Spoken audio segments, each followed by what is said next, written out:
Outside of the Echo Chamber, the official I Dream of Indie Games podcast is brought to you by you, the gamer. If you'd like to join our mission to support indie visibility, head over to patreon.com/idreamofindiegames and bring a voice to the voiceless ones in gaming.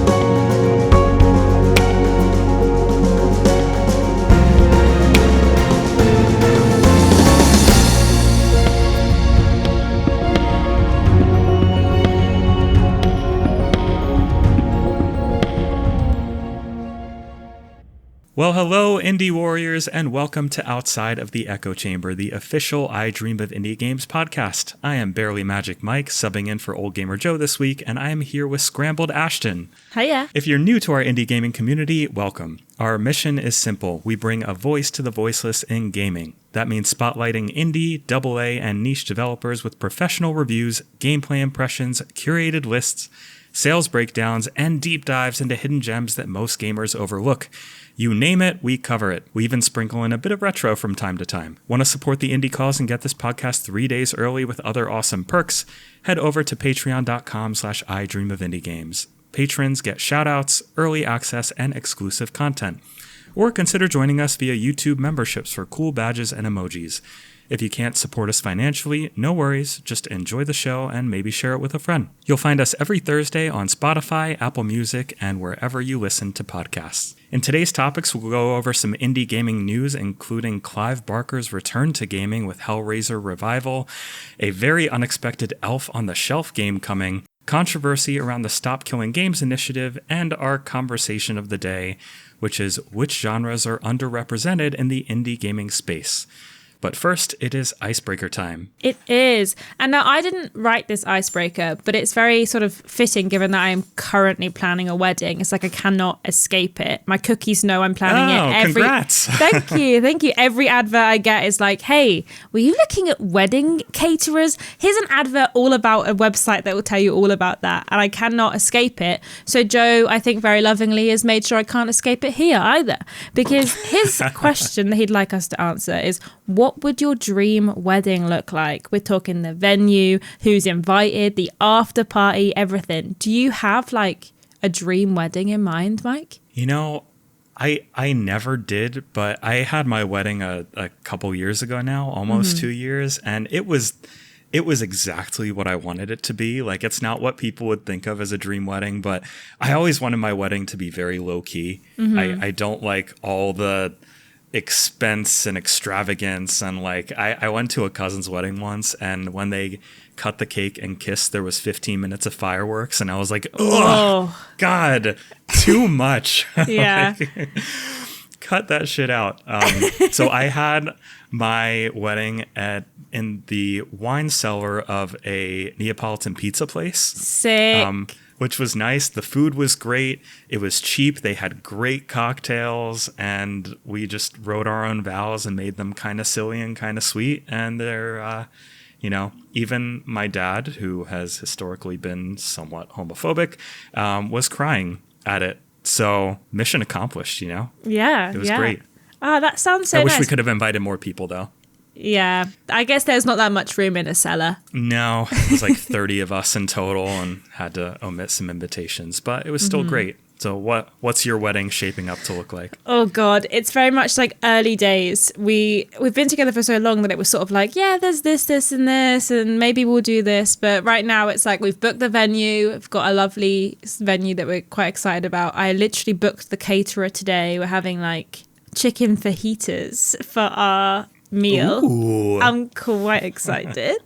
And then we're pretty chill. We've got some ideas to incorporate. So we're really into board games. So our venue had to have places people can sit and play board games or card games and whatever. So we've got that on lock. We're going to put some video game music potentially in somewhere in our wedding. We were debating like making the table names at the wedding sort of not so video gamey location names things like Meridian, like from Horizon, or I can't think of any other examples. I've completely gone out of my head. But like subtly, where your I love that though. Yeah, grandma doesn't know what it's from, but it's just a nice word. And then they go, "What's this from?" And you say, "Oh, it's just a place name," and you don't ever address the fact that it's a video game place name. Yeah. So is your partner into video games too? Yes, yeah, we're very much into video games. He's currently sat just behind my PC playing Oblivion, and our downstairs living room has 2 TVs set up with 2 PlayStation 5s next to each other, so we can play together or apart should we wish to. So yeah, it's a big board gaming, video gaming, tabletop RPG gaming house. We're big old nerds over here. Huge nerds. I'm kind of jealous, honestly, because my husband, like, he likes certain video games a lot. Like during the pandemic, I guess this was an outlet for him. He played like 300 hours of Mortal Kombat, and he's not a gamer.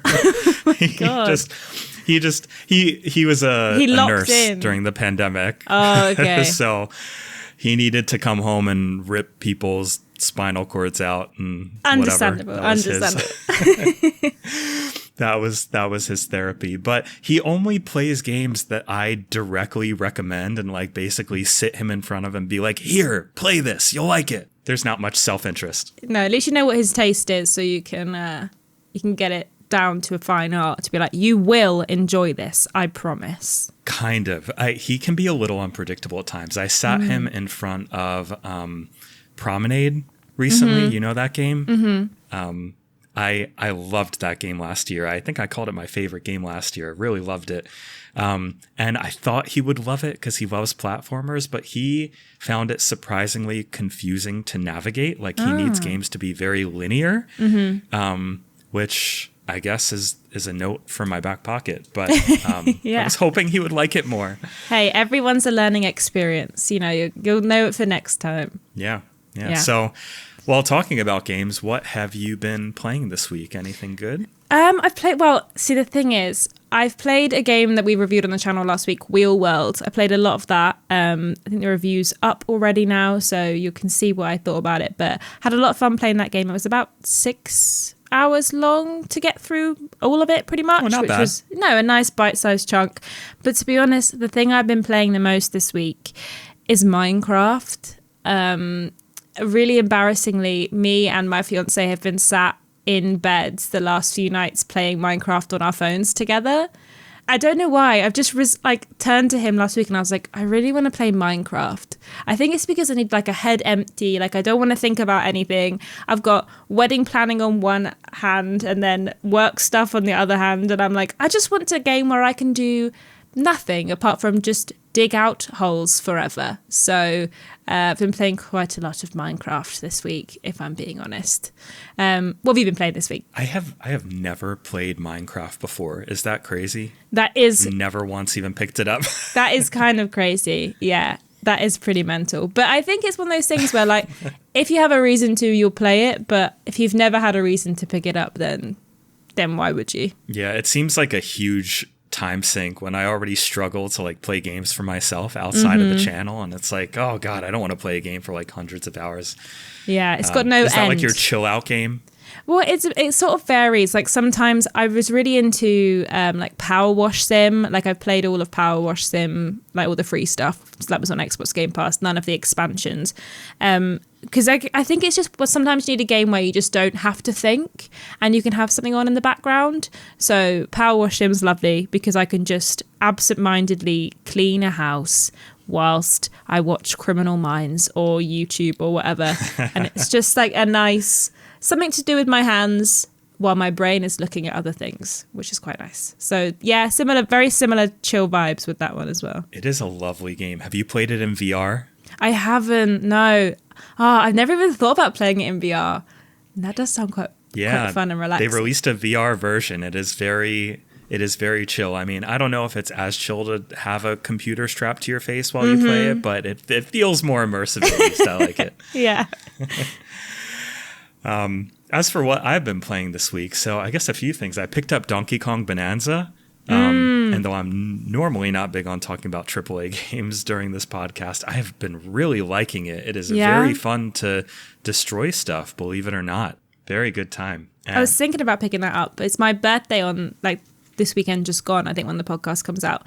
And I was like, man, I would quite like to pick that up, but I'm not sure. Like, I wasn't sure about it for ages, and the reviews have come out and it's been really well received. And I'm like, do I have to spend my birthday money on Donkey Kong Bonanza? You might have to. I might have to. It might be necessary. Yeah. Yeah.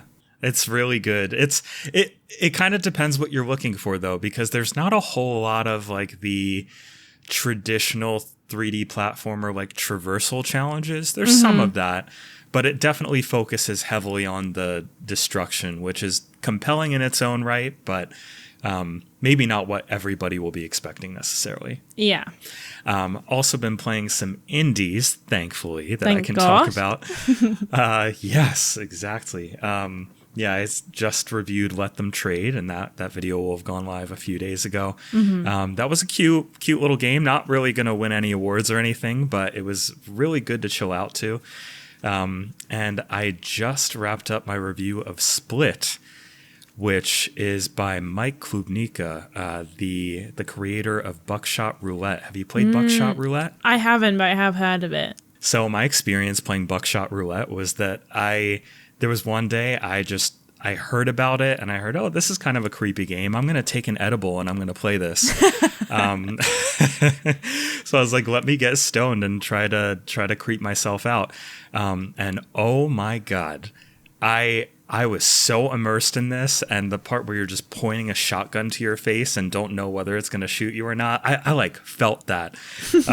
I thought it was such a cool short form horror game, taking only about like half an hour to beat, but really loved it. So been very excited for Split, and it did not disappoint one bit. I honestly think it's better. I'm giving it the Golden Genie. Whoa. Because yeah.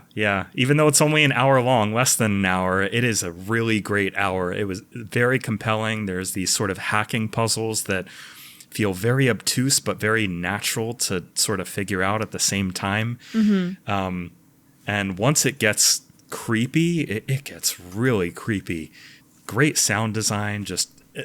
He nailed it. Absolutely nailed it with this one. Oh, I love that. That's something you have any interest in? Yeah, I do quite like a spooky little number. I was thinking about checking out Luto after Silent Sighs reviewed it last week. This same. week even. But yeah, I do quite like a spooky horror game. I try and like save them up for Halloween because there's so few, I think, really good ones. So maybe I'll save it for October and play it during the spook month. But if it's only an hour or so long, that does sound like a nice enough dose of horror for like a Thursday afternoon or something. So maybe I'll give that a check out later in the year. But I'm glad you enjoyed it.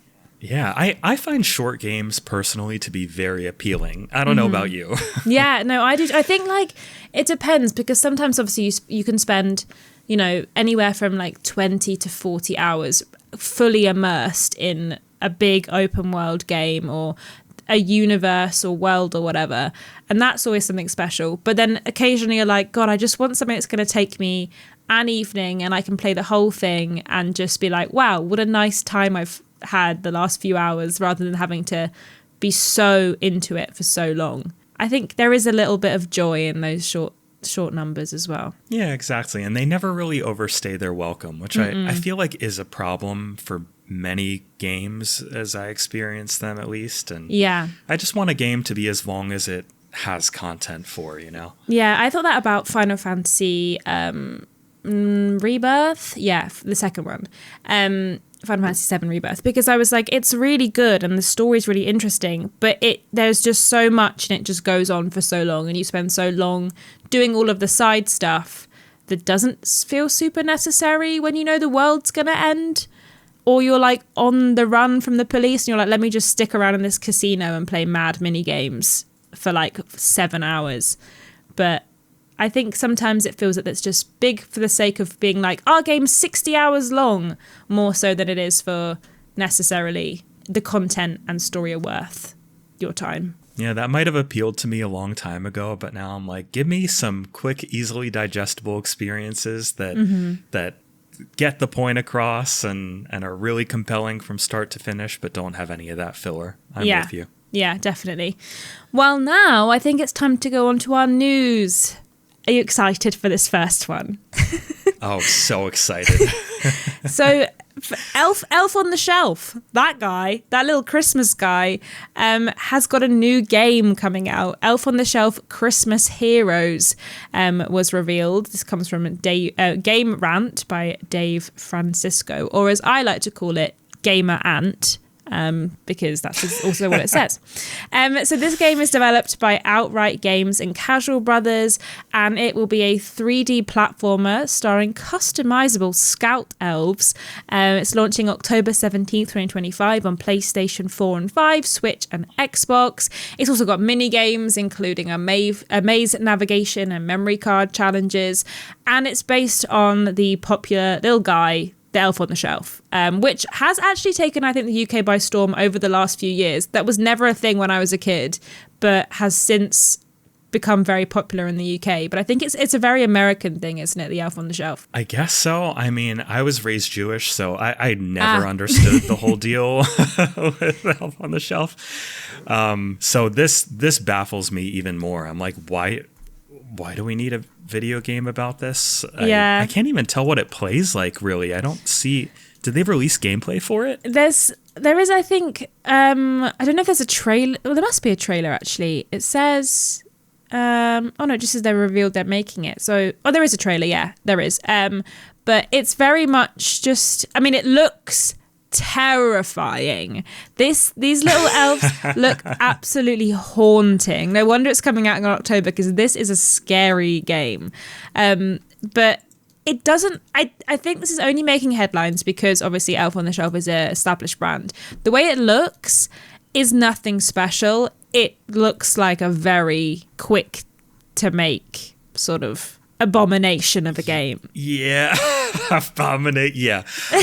It looks basic.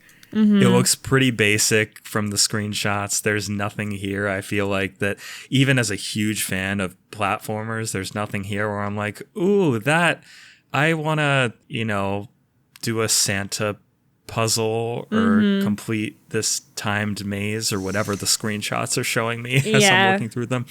Yeah. I agree. It looks a little terrifying, though. Like the faces, it kind of reminds me of like that movie Megan. Yeah. Well, do you know, I was just thinking it sort of looks like old school, like early 2000s, 90s sort of animated movies, like you sort of hoodwinked type situation. Oh, yeah. Because of the weird sort of plasticky looking guys. But I will say this game is clearly not for us. This is for a child. Yeah. This game is for your like niece or nephew who is like 7 years old. It's like, here's a very basic game. You have to get the elf through the maze. Mum will help you if you need help, but you should be able to figure it out yourself because, it's not too difficult. That's who this game is for. I don't care about Elf on the Shelf. But I'll show it to my husband then. Yeah, maybe he'll really like it. He'll be like, this is a perfect linear 3D platformer for me. Thank you so much. My favourite game of the year. But it definitely feels like, this is for kids that are out there. And it looks like a bit of a cash grab. But do you know what? If the kids enjoy themselves and get in the Christmas spirit from playing their Elf on the Shelf video game, then who am I to judge? Yeah, fully agree. I mean... Not my jam, but doesn't need to be. Not everything needs to be. No. Our next story is that controversy hit the Stop Killing Games initiative, which is something I haven't followed too closely. I'm not sure about you. I don't really get too into online games personally, but I do definitely respect what this initiative is trying to do. Mm-hmm. It gained a lot of traction after Ubisoft delisted The Crew and made it no longer playable. The EU petition has hit 1.4 million signatures and aims to protect player rights when online games get shut down. This week, an anonymous accusation claims violations of EU rules, citing undeclared funding and professional contributions. Ross Scott denies the allegations, citing transparency and EU Parliament documentation. The potential pushback may be industry-driven. Any thoughts on this backlash? Do you think the movement is under threat? I think it's hard. I mean, this movement is such a complicated one anyway. Like, I'm fully on Ross Scott's side when it comes to this. If you don't know what it is, essentially Ubisoft delisted the crew a few years ago, which meant regardless of if you paid for the game, if you still own the game, you could no longer play it because there was just nothing you could do. So essentially what they had to do was make a big hoo-ha and be like, this cannot continue because games that we own, things that are in our pocket, are not being allowed to be used by us because, you know, you've taken it down. There's a whole big thing. There's massive petitions, like you were saying, 1.4 million signatures. It's quite a big deal. This specific situation is a little teensy-weensy bit sus in the sense that these anonymous accusations come from someone potentially in the industry, maybe somebody who with a lot of money, saying that this is undeclared funding, when a lot of the funding is from people within the gaming sphere. This isn't coming from huge backers most of the time. It's mostly coming from the average gamer. So I think it would be a problem to suggest that maybe someone in it was a bit suspicious, if that makes sense. Yeah, it definitely does. And I can't imagine it really puts the movement in jeopardy, because I think there is a demand from players to have their online games be playable even when they get shut down, especially something like The Crew. I mean, I don't understand why that game can't be playable offline. I mean, maybe they didn't create it that way, but I think publishers should create games that way. Like, they shouldn't be online only to begin with. Absolutely. If there are any single player features, you know? Mm-hmm. Well, that's exactly the point that Ross Scott was making, in the sense that if a game is made and can be played on my own, why should I lose access to it just because the servers are shut down? Why is there not an option given to the community to keep it alive? And I don't think the question was ever, is The Crew this big sort of deal that should be kept alive, or is it more this as a problem overall?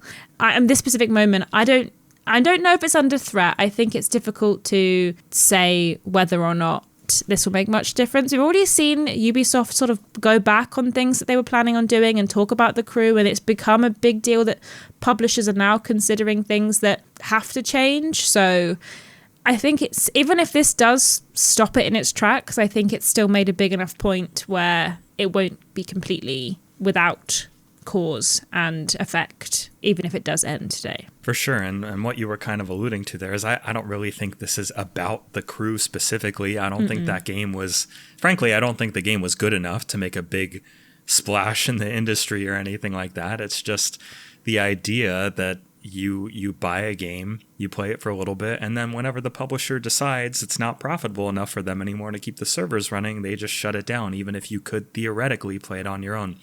So I'm with you. I support this movement. I definitely hope they can keep progressing to actually change some laws in favor of the players, but I guess we'll see how it goes. Yeah, definitely. But all the love to Ross Scott. Big up to him and what he's been doing. He's been working tirelessly on that for so long. Now, moving on to our third story of today, Hellraiser. You know, that iconic horror franchise. Well, it's getting a brand new single-player game for console and PC. So Clive Barker's Hellraiser Revival is in development by Saber Interactive and Boss Team Games. It's launching on PC, PlayStation 5 and Xbox Series. It's your standard single-player first-person survival horror where you play as Aiden, battling the iconic Pinhead and the Cenobites to rescue his girlfriend. Original creator Clive Barker is obviously on board. His name's in the title. He was like, don't you take my title away from me. And actor Doug Bradley will return as Pinhead. And there's a collector's edition available as well. The trailer is very much, it's giving spooky. It's a spooky ooky game, and you can tell that it's definitely got the notes of what makes Hellraiser so special. But Mike, are you a Hellraiser fan? Are you excited for this? You know, in theory, I should be a Hellraiser fan, but I'm going to admit the only Hellraiser I've ever seen was that modern remake that was really bad. Have you seen it? No, I haven't. I have not watched any of the Hellraiser movies, I'm being honest. Okay. Yeah, there was a modern iteration of it that came out a few years ago, and it was rough. Like, I really didn't like it very much at all, and I haven't seen the original. But the trailer here is really intriguing for me. I love that the combat looks like the sort of crunchy melee combat of Condemned, more so than just another like survival horror shooter. I think, you know, no offense to the Resident Evils out there, but I think we have kind of enough survival horror shooters compared to the melee style, which I really like and miss. Yeah. So I think it looks great, and it looks really sort of freaky in the enemy designs and all that. You know, I hope it turns out the way it looks, because I put it on my wish list. Like, I'm pretty excited, even having no real connection to the franchise personally. Yeah, I mean, I've played my fair share of horror games that have connected to other franchises or games in the past, and still enjoyed myself without having much knowledge of what's going on. So I think that with a game where the enemies and content is so iconic, this will be very enticing to a lot of people. And like you say, it does look quite good. It looks quite gory and quite spooky, but the combat is a bit different. The only apprehension I have is that Saber Interactive are a sort of still relatively unknown quantity. The games that are under their belt are sort of just fine games that haven't really had that much of an impact. So I'm hopeful that this will do well. I mean, Bloober proved themselves with the Silent Hill remake. Silent Hill. Yeah. They proved themselves a bit with that. I mean, Bloober have been, you know, questioned in the past, but they did well with that. So hopefully Saber can put it out of the bag with this one. Fingers crossed. Yeah. And, you know, it's funny you bring up Bloober. The entire discussion or the entire internet kind of, what's the word I'm looking for? The outlook on Bloober's Silent Hill 2 remake was so negative because of their previous games. And I never really understood, honestly, because they never made anything great. But like Blair Witch was decent. Like Observer was actually pretty damn good, in my opinion. Like they didn't make anything that was bad. I just never really understood why people hated them so much. I think that they just got a bit memed on after Layers of Fear. Specifically, that I always think about that moment that was properly memed on, where a baby like runs out of a hallway door and straight into a wall and like disappears as like a spooky jump scare moment. But you could basically just get it to repeat by walking back and forth, and it would just like keep headbutting the door. So I think like I always think about that, and they sort of have had a sort of mixed bag when it comes to Bloober, but I'm glad that they got their flowers with the remake. But we'll have to see if Saber pull out the bag. Saber were, correct me if I'm wrong, very briefly working on the Knights of the Old Republic remake. Right, and then that disappeared. Yeah, they were sort of in charge of that. It was Aspire, and then it was Saber, and then it disappeared into the ether, never to be seen again. So we'll have to see. I mean, I'm hopeful that Saber will do some good stuff with it. They have got some good games under their belt. I'm not saying they haven't got any, but they're just sort of not had a major impact. So it'll be interesting to see. They're a port studio primarily is what they've done over the last sort of few years, so hopefully they can kick out the bag with this one. Yeah, their games have been very sort of specific, stuff like SnowRunner and MudRunner, and I think they were maybe they just published that Quiet Place game. Yeah, it looks like they just published that one. But I mean, to be fair, they're at least out from underneath the all-powerful, terrible Embracer Group now. So maybe this is their first foray into actually being allowed to do stuff, having not really been able to under the Embracer Group. Blech. So we'll see. I'm hopeful. The trailer looked good. We haven't got a release date yet, so we don't know how long till it's coming out, but we'll see. Fingers crossed. Yeah, I'm rooting for them. Me too. For sure. Me too. So I guess we should get into our topic of the day, which is which indie game genres do you think are underrepresented in the indie gaming scene? What do you think? Anything come to mind? I have something. There's a few, because I think that there's definitely like games that are very, very dominant in the space. Your Metroidvanias, your roguelikes, your platformers. But I think that there's like a real lack of sort of narrative-driven, third-person action-adventure games. Like, I really liked Banishers of New Eden last year, the ghosty game. And I feel like it's sort of on the cusp of it's AA more than it's indie. But I really like that kind of game with the narrative and the style. And I think that obviously it takes longer to do, so it's not as popular in the indie sphere because there was just not enough time and resources for a lot of these indie gaming studios. But I would love to see more sort of over the shoulder or third person, even first person. I'll take a first person adventure game. If there's one going. So I think that would be nice to see more of. Yeah, I could see that. I didn't try Banishers. It looked really good. I definitely want to try that one still. But I agree with what you're saying. I feel like that is a uniquely difficult experience to get right, especially because, games like Uncharted and The Last of Us and even the Tomb Raider trilogy have really set the bar in terms of sort of presentation, visual fidelity, and just a lot of indie developers just don't have the resources to compete with that. So it's tough. But I feel like Unreal Engine 5 and kind of gives developers a lot of resources to make games on their own with that level of quality. Yeah. Even if it takes a while. So we'll see what happens. I think we're seeing it more from the AA space now. Like Stray did so well, given that it was sort of a cat game, but it was very similar in its style. If it had been a person, you maybe could have gone away with it. But I know that's Annapurna, so again, it's creeping more into the AA space now. Same with like Focus Entertainment games. But I definitely think that I would love to see, and I do think those are the more unique, interesting side of that genre. So I would love to see more indie studios take on that risk and try and see what they can do. Yeah. Do you have your eyes on Crimson Desert, I think it's called, coming out later this year? That kind of looks like it.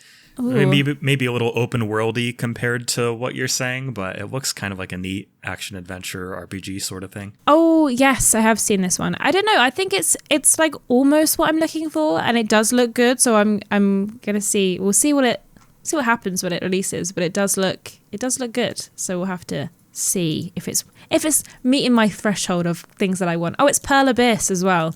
They're an interesting company. Oh yeah, interesting. How I've never actually played anything by them. Well, they did Black Desert Online is their big sort of success story, and when I used to work in esports, once floor managed an event at a con, not a con. It was what is the show called? I can't remember. Like a convention. Well, yeah, it was a convention, a gaming convention, and there was a bunch of the developers in the back, and they were thinking about their like character customization because they were huge on being able to create your own character in the game, and they were really keen to show it off. And it was just like, yeah, well, it's lovely you can make the character, but what does the game look like? I haven't actually seen any of the game because we just spent the whole time in the character customization. But yeah, we'll have to see if there's a in-depth character creation in this game, or we're stuck with the main character. But I think that would be fine as well. Do you tend to spend a lot of time creating your character in a game like that?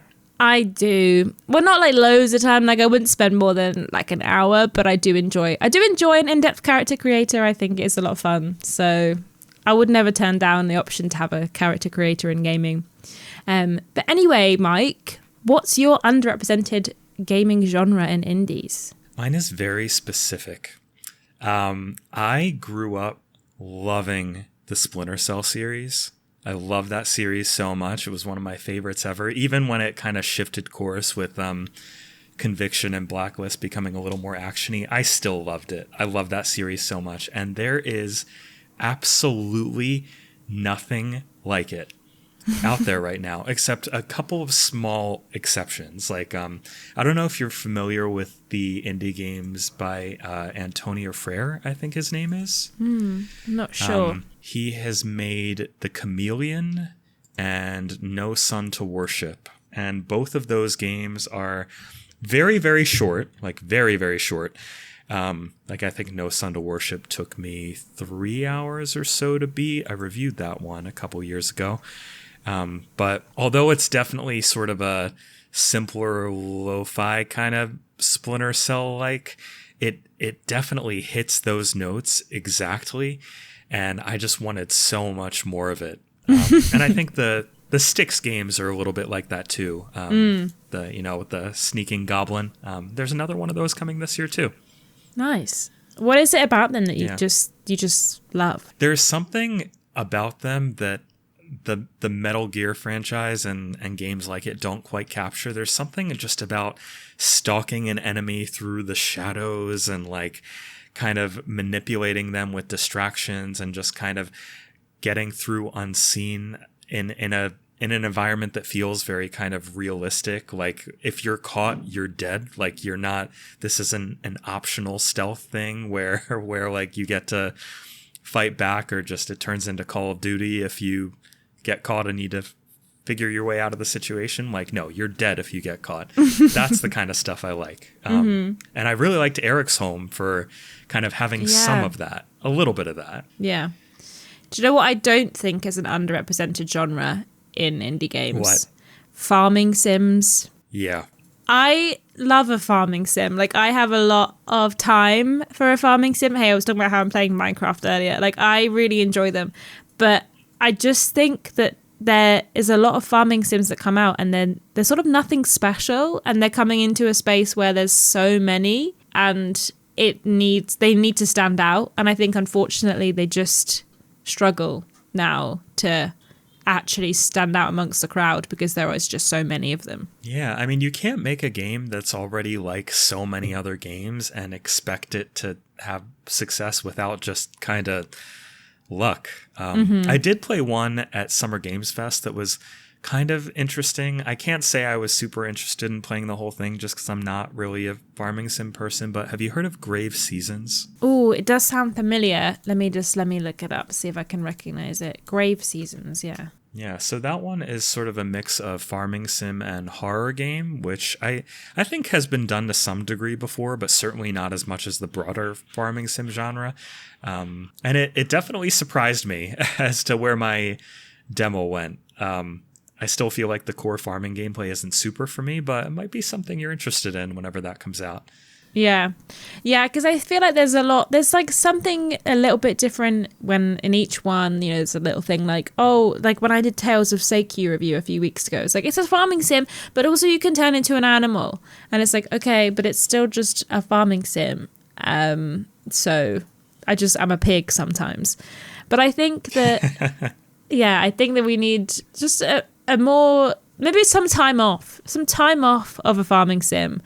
I do think we see trends and like things come around and there'll be like loads of farming sims and then none, and there'll be loads of Retroidvanias and then there'll be none. So I do think that maybe there'll be less roguelikes and Metroidvanias. Doubt it, but maybe. And then we'll see sort of a new queen take its place as the head of the indie game genre. Maybe we'll see that shift. Yeah. You know what trend I have been loving, even though I would say there aren't a ton of games that have come out that follow it yet, but they're coming.